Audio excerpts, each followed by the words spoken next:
Is this all you got? Does it come in a larger size? Well, I bought it from my Grams and we haven't seen her since. You know, I love this product. If they just made it a little bit bigger, a little bit more pink, oh, I would buy 2 of them. You know, it was great product. Just wish it would have had more avocado.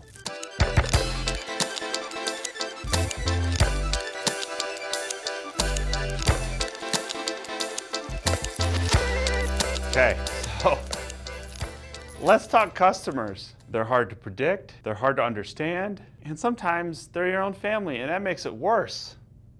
Just kidding, Mom. Joking aside, customers are our lifeblood. Whether it's an end user or another business, you kind of want and need those customers, right? But sometimes we get in the habit of not actually listening to them. We're just reacting to them. They might be saying something is a problem and we're trying to put a fire out. Or there's Google reviews and we're trying to make it a little bit better. But are you actually listening to your customers? But we are now living in a time where if you're not actually hearing what a customer is saying, you need to adapt or it's going to bite you in the butt. Can I say butt online? Can I say? I can say butt. So let me give you an example using our own product, and hopefully this doesn't get me fired.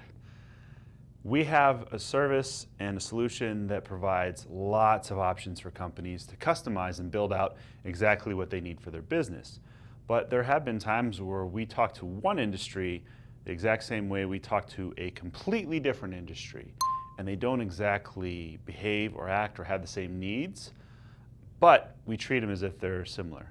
And sometimes customers, well, they don't like that because we weren't listening. We were thinking there's only one way to maybe sell Fishbowl.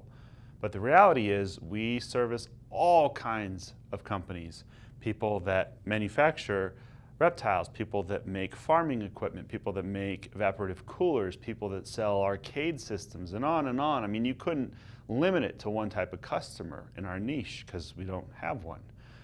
But if we're always trying to look at only one customer or only sell to one type of industry, then we're hurting ourselves and we're not listening to our customer. So how can we improve? Well, we're going to listen. We're going to try to understand what is being said. We're going to listen for what is not being said. Maybe there's something that is being misunderstood because we're not properly communicating it, whether it's through our services, whether it's through some instructions that we provide, or even just our own marketing and how we present our company and our business. Now, here's what I am not saying. We're not pandering. We're not selling out. Well, I hope you sell a lot of things, but you know what I mean. We're not going to take everything that is being said just at face value, and we're going to try not to take it personal, even if caring can be kind of hurtful. Bottom line, we live in a time where our ability to hear and understand our customers is unprecedented. So make use of it. Listen to your customers and continue to make a product that is going to make them happy, and make sure you have enough of it so that when they want it, they can get it. I'm James, this is Whiteboard Wednesday. I'm listening.